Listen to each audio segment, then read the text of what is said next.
नमस्कार, प्रणाम सभी को। सादर जय श्री राम।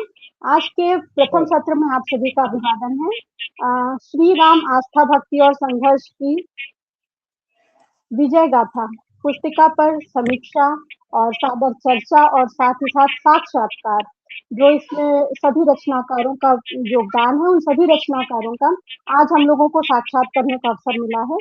तो प्रथम कड़ी में सबसे पहले हम लोग आमंत्रित कर रहे हैं गुरु तुल्य, हम लोगों के पिता तुल्य आदरणीय राम साय श्रीवास जी को, जो कि किसी परिचय के मोहताज नहीं है। आदरणीय छत्तीसगढ़ की धरा को पावन कर रहे हैं और हम लोगों को इनके जो आशीर्वचन हैं और जो कृपा है इनकी हिंदी साहित्य के माध्यम से हम सभी तक पहुंच रही है। और इंटरव्यूअर के रूप में उपस्थित हैं हम सभी के साथ वंदना गुप्ता जी। वंदना जी, बहुत बहुत स्वागत है आपका। तो चलिए, बहुत अधिक समय ना लेते हुए हम लोग सादर स्वागत करते हैं वंदना जी का भी। वंदना जी, आप इंटरव्यू लेने के लिए, साक्षात्कार करने के लिए गुरु जी का सादर आमंत्रित हैं। आप दोनों का बहुत बहुत स्वागत है। जैसा कि साधना जी ने बताया कि गुरुजी परिचय के मोहताज नहीं है। सही बात कि कहते हैं ना, कम शब्दों में ज्यादा बोलना या बहुत लिखना, ये गुरुजी की पहचान है। और साधना जी एक राम भक्त और हमारे सनातन धर्म को आगे बढ़ाने के लिए काफी सालों से जुड़ी हुई हैं। तो सबसे पहले आप सभी को बड़े मंगल की हार्दिक शुभकामनाएं। और आज से हमारा पहला सत्र शुरू है। तो सबसे पहले गुरुजी से उन्हीं के शब्दों में जानेंगे, अपने बारे में कुछ बताइए, परिचय के बारे में। धन्यवाद आप सभी का। मैं अपना क्या परिचय दूं? मैं एक सामान्य साधारण किसान परिवार में पैदा हुआ हूं, गांव का रहने वाला हूं, अभी भी गांव में हूं, खेती करता था, बहुत कम पढ़ा लिखा हूं आप सभी से। अभी तो जितने भी मेरे शिष्य हैं वो तो सब बहुत हाई क्लास में पढ़े हैं।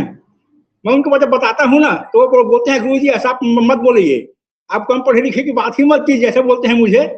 सब माँ बीना पानी की कृपा है जो मुझे इतना कुछ मिला। मैं एक सामान्य परिवार से हूँ, किसान परिवार से, गांव से हूँ। यहाँ कोई विशेष शहरों जैसा साधन नहीं है। घर में रहते हुए, कृषि कार्य करते हुए मैं बहुत ही पहले से, लगभग आज से 45-50 साल पूर्व ही साहित्य में आ चुका था। और साहित्य साधना ही ये मेरा मतलब रोम रोम में बसा हुआ है। मैं जिस दिन भी कुछ ना लिख पाऊं मुझे चैन नहीं पड़ता। और माँ बीना पानी की कृपा से छंदबद्ध रचनाएं करता हूँ। मैं इतना व्यस्त रहता हूँ कि मैं क्या बताऊं। घर वाले भी मुझे कभी कभी डांटते हैं। कई पोर्टल पर सिखाने का काम करता हूँ। पोर्टल की बात तो अलग है, मेरे पर्सनल नंबर पर बहुत से मेरे ऐसे शिष्य हैं जो मेरे पर्सनल नंबर पर अभी रचना भेज देते हैं, गुरुजी को जब भी समय मिले सुधार दीजिएगा, जब भी समय मिले सुधार दीजिएगा। मैं अपनी रचनाएं कभी कभी नहीं कर पाता, इस काम में सब लगा रहता हूँ। तो मैं बहुत ही अपने आप को सामान्य महसूस करता हूँ। आप सभी जानते हैं भारत गांव का देश है और मैं भी गांव का रहने वाला हूँ। और यहाँ अपनी एक सीमित संसाधन में यह कार्य नियमित कर रहा हूँ। ये सब बीना पानी की कृपा है। तो मैं कह सकते हैं आप जमीन से जुड़े हुए व्यक्ति हैं। और क्या कहते हैं, आपका नाम ही आपकी अनोखी पहचान है। आप अपने नाम के बारे में कुछ बताइए। देखिए, हाँ, जब भी बालक किसी घर में पैदा होता है तो बालक का नामकरण का दायित्व तो माता पिता पर रहता है, आप सभी जानते हैं। और मैं अपने माता पिता को ही धन्यवाद देता हूँ, उनको नमन करता हूँ कि उन्होंने मेरा नाम ऐसा रखा। इसमें मेरा कोई वो नहीं है कहना चाहिए।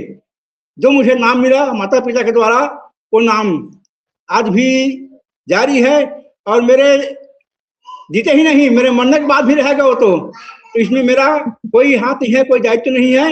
ये मेरे माता पिता का दिया हुआ आशीष है, ये जो अभी भी जारी है।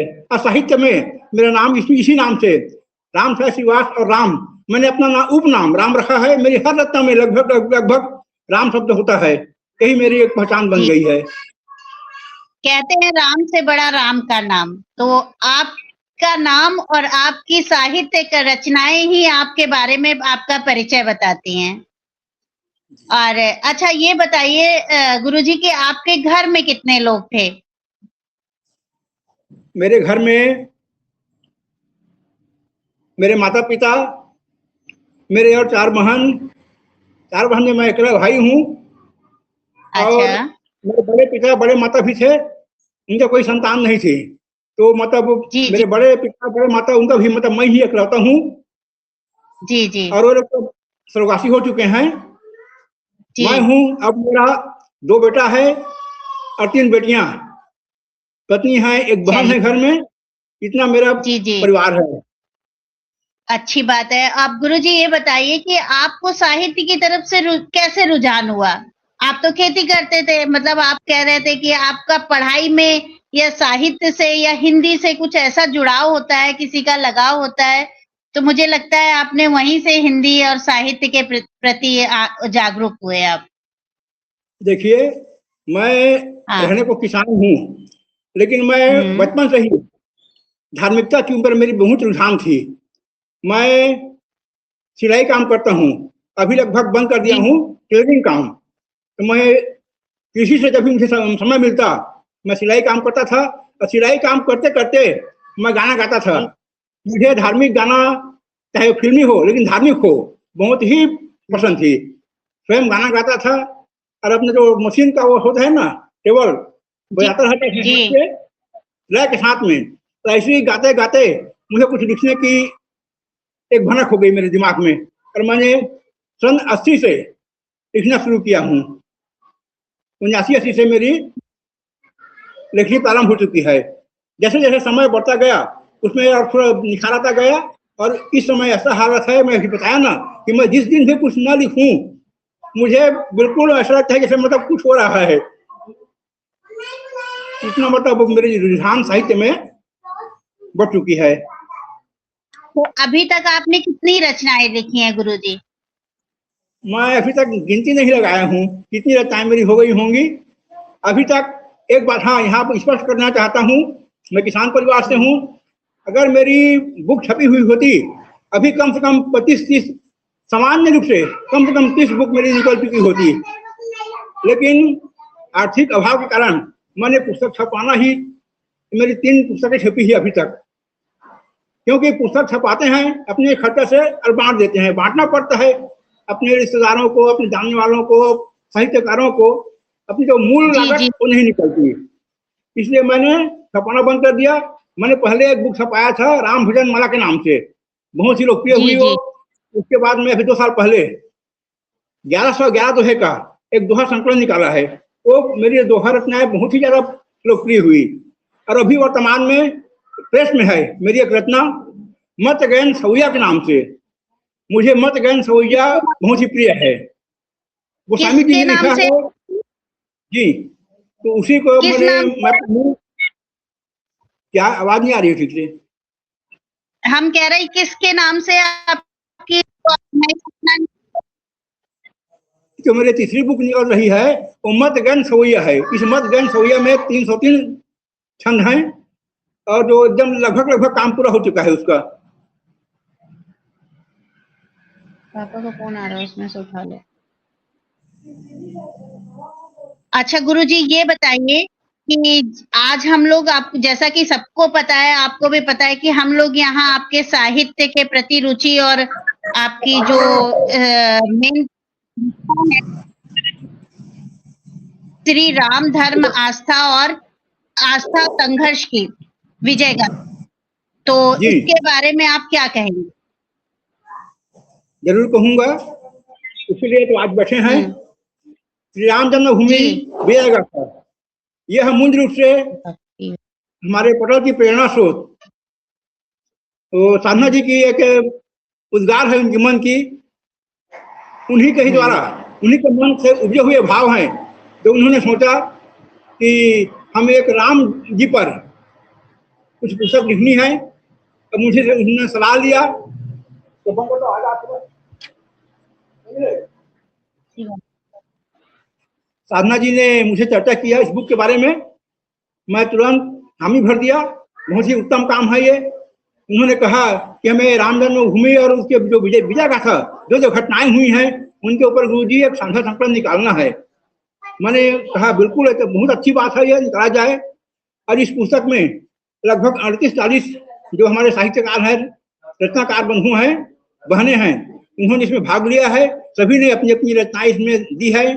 किसी ने छंद मुक्त रचनाएं लिखी हैं, तो कोई छंद में लिखे हैं, और सभी की रचनाएं श्री राम जी के ऊपर लगभग समर्पित हैं। अरे बहुत ही नेक कार्य होने जा रहा है इस रचना से, इस पुस्तक से। कम से कम जो हमारे सनातन धर्म प्रेमी हैं उनको बहुत लाभ होगा, ऐसा मेरा अनुमान है। जी जी, क्योंकि आज की जो जनरेशन है गुरुजी, वो कहीं ना कहीं हमारे साहित्य, धर्म और आस्था से कहीं ना कहीं थोड़ी सी अछूती है, जिसे हम कह सकते हैं कि वो बच्चे अभी तक जुड़ नहीं पा रहे हैं साहित्य से। तो इस पॉडकास्ट के मतलब जो हमारा लाइव सेशन चल रहा है, जो भी ये प्रोग्राम है, इससे हम लोग चाहेंगे कि हमारे बच्चों को, हमारे आने वाली नई पीढ़ी को आपके द्वारा क्या बताया जाए कि वो साहित्य से जुड़े, अपनी संस्कृति से जुड़े, अपनी भक्ति से जुड़े, है ना जी। इसके बारे में आप क्या कहेंगे गुरुजी? मैं जितने भी पढ़े लिखे युवक हैं, चाहे वो कुछ काम कर रहे हैं या बेरोजगार हैं, जो भी मेरे संपर्क में आते हैं, मैं सभी कुछ से कहता हूँ कि कुछ न कुछ साहित्य साधना जरूर किया करें। एक साधना है, एक तपस्या है ये। हम जैसे पहले ऋषि मुनि लोग सतयुग में, त्रेता में, द्वापर में तप करते थे, यज्ञ करते थे। यह साहित्य साधना भी एक साधना है, एक तपस्या है। इसमें अगर हमारा दिमाग लगा रहे तो हमारा जो दिमाग है स्थायी रहता है, इधर उधर भटकता नहीं। मैंने इसका बहुत ही मतलब गहराई से अनुभव किया है, और इसीलिए मैं इसमें लगा रहता हूँ। मन को अभी के जो समय है, देख रहे हैं क्या चल रहा है देश दुनिया में, तो उस भटकाव को रोकने का एक बहुत ही सशक्त माध्यम ये साहित्य है। जो साहित्य से जुड़ गया, माँ बीणा पाणी के शरण में आ गया, वो उसका मन कहीं भी इधर उधर नहीं भटकता, उसे एक दिशा मिल जाती है अपने जीवन को आगे बढ़ाने की, संवारने की। जी जी, ये कार्यक्रम आप सबको जोड़ने के लिए, और यहाँ साधना जी ने और हम लोगों ने ये मिल के ही रखा है कि हमारी आने वाली जनरेशन, जो हमारे आज के बच्चे हैं, जो युवा पीढ़ी है, वो अपने सनातन से जुड़े, अपनी भक्ति को जाने, अपनी आस्था को पहचाने, और अपने हिंदी, जो हमारी हिंदी भाषा है, जो छंद है, उन सबका उन्हें कुछ ना कुछ ज्ञान दे।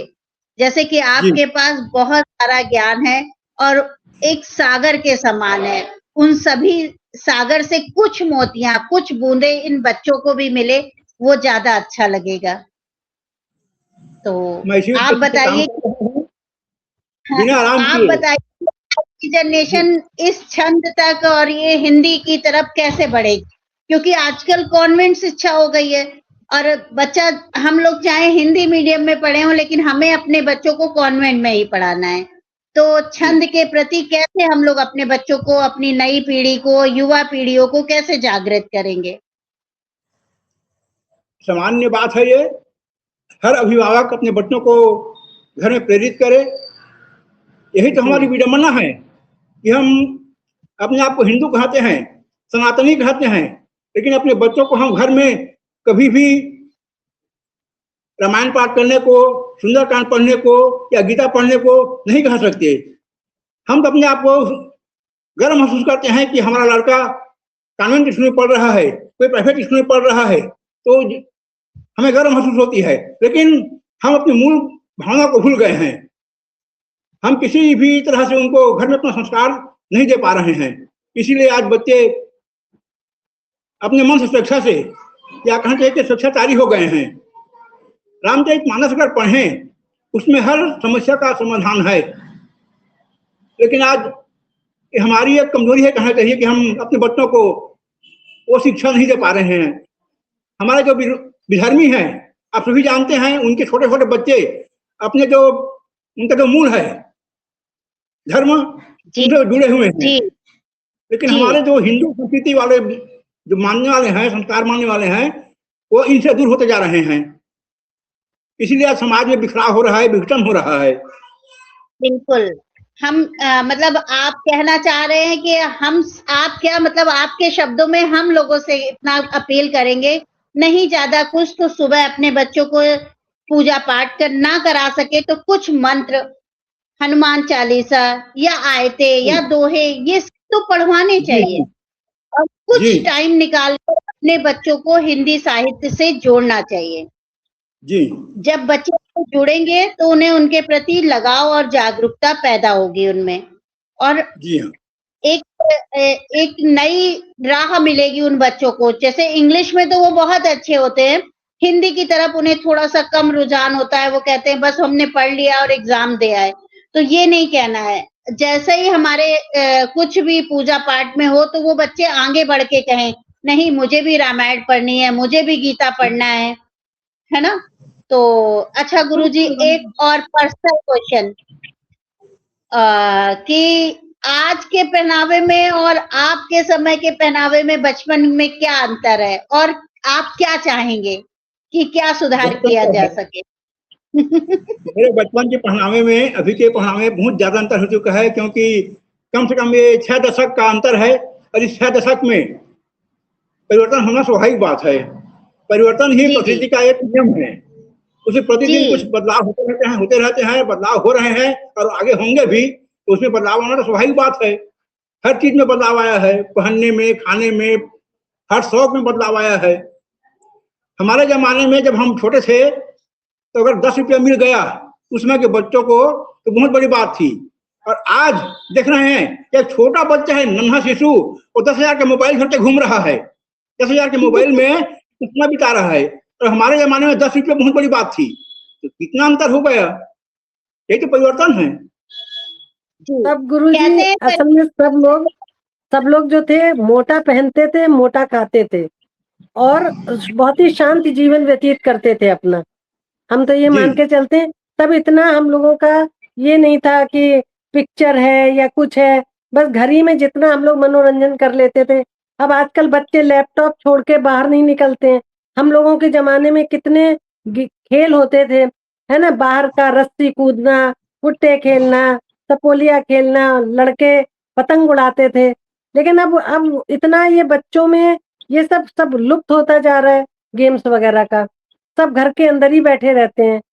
तो ये भी एक हमको तो लगता है बहुत बड़ा दुष्प्रभाव है हम लोगों की समाज में। मेरे समझ में इसका मुख्य कारण है कि गांव का शहरीकरण हो जाना।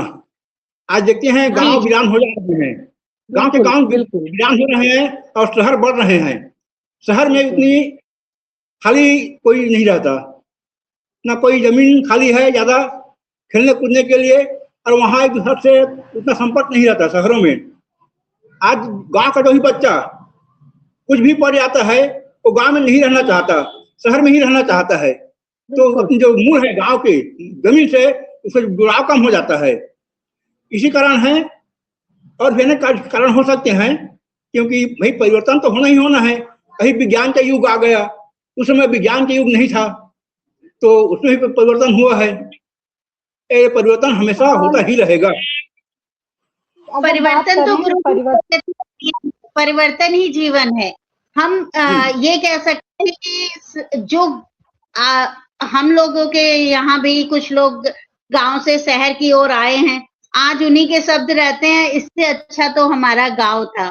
तो शहर की चकाचौंध में थोड़ा ही रश है, थोड़ा ही आनंद है, लेकिन अभी भी आनंद गांव की तरफ ही है। इसीलिए अभी कुछ लोग गांव की ओर आकर्षित हो रहे हैं। मैं एक पंक्ति सुनाना चाहता हूँ। चले गांव की ओर साथियों, चले गांव की ओर, जहां दिखाई देती अब भी, जहां दिखाई देती अब भी हरियाली चहूं ओर, साथियों चले गांव की ओर, साथियों चले गांव की ओर। मैं इसमें इस रचना में अपनी गांव की ओर लौटने का एक संदेश छुपा हुआ है इस रचना में। अभी भी गांव में हरियाली है, गांव में शांति है, शहर के अपेक्षा बहुत ही कई मामलों में गांव बेहतर है अभी भी। जी। तो गुरुजी, अब हम लोग मतलब समय के अनुसार थोड़ा सा समय का विलंब है, तो हम वो जानना चाहेंगे, आपने जो रचनाएं अभी तक लिखी हैं साहित्य में, छंद में, जो आपके दिल के सबसे करीब है, उसे सुनना चाहेंगे। देखिए, रचनाएं तो कोई भी रचनाकार अपने दिल से ही लिखता है और सभी को अच्छा ही मानता है। वो किसे हम या कुछ कमजोर कहें तो मैं समझता हूँ हम जिस विषय पर आज बैठे हैं, श्री राम जन्मभूमि विजय गाथा पर, इसी पर जो मैंने कुछ रचनाएं दिया है तो उसे ही सुने, यह ज्यादा बेहतर रहेगा अगर आप लोग इजाजत दें तो। जी गुरुजी, सुनाइए। देखिए, यह जो राम जन्मभूमि जो मंदिर का मामला है, हजारों वर्षों तक ऐसे ही मतलब पड़ा था। जब हिंदू जागृत हुए तभी हमने सफलता पाई और मंदिर पुनः एक भव्य अकाल घर के आज खड़ा है और पूरी आज दुनिया की शान बन चुकी है। हिंदू जब जागता है तो क्रांति होती है और जो नहीं बनना चाहिए वही बन जाता है। इतना हमारा जो सनातन धर्म है उसमें जोश है। आइए एक गीत सुनते हैं। हुआ संगठित जब भी हिंदू, हुआ संगठित जब हिंदू, क्रांति धरा में आई है, धरती से अंबर तक भी इसकी गूंज सुनाई है, धरती से अंबर तक में भी इसकी गूंज सुनाई है। ये ताराक्षण में है रचना और ये पुस्तक में ये समाहित है। हुआ संगठित जब भी हिंदू, क्रांति धरा में आई है, धरती से अंबर तक में भी इसकी गूंज सुनाई है। जन्मभूमि श्री राम लला की अपनी भारत माता है। हमारे भारत की एक और विशेष खासियत है, पहचान है कि भगवान जब भी जिस रूप में अवतार लिए वो भारत में ही अवतार लिए हैं। विश्व के और किसी देश में भगवान का पदार्पण अवतार नहीं हुआ है। वो भारत माता ही एक ऐसी है। हम धन्य हैं जो हम भारत में पैदा हुए हैं, क्योंकि भगवान किसी देश में अवतार लिए हैं। जब भी जन्मभूमि श्री राम लला की अपनी भारत माता है, अवधपुरी से हर हिंदू का जन्म जन्म से नाता है। वेद पुराणों ने भी इसकी, वेद पुराणों ने भी इसकी महिमा खूब बताई है। हुआ संगठित जब भी हिंदू, क्रांति धरा में आई है, हुआ संगठित जब भी हिंदू, क्रांति धरा में आई है। सोने की चिड़िया भारत की जग में महिमा थी भारी, सोने की चिड़िया भारत की जग में थी महिमा भारी। इसे लूटने इस धरती पर आए थे वे आए थे अत्याचारी, इसे लूटने इस धरती पर आए थे अत्याचारी। रामलला के मंदिर को भी, रामलला के मंदिर को भी इसने ध्वस्त कराई है। हुआ संगठित जब भी हिंदू, क्रांति धरा में आई है, हुआ संगठित जब भी हिंदू, क्रांति धरा में आई है। उस समय हमारे रामलला जी तंबू में विराजमान थे। जब हमारे हिंदू भाई जगे तब उनके द्वारा फिर मंदिर का निर्माण हुआ और तंबू से निकल करके भगवान राम की प्रतिमा आज मंदिर में स्थापित है।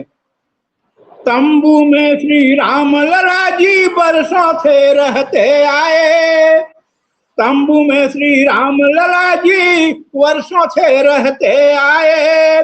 जागा हिंदू जब भारत का जन्मभूमि हमने पाए, जागा हिंदू जब भारत का जन्मभूमि हमने पाए।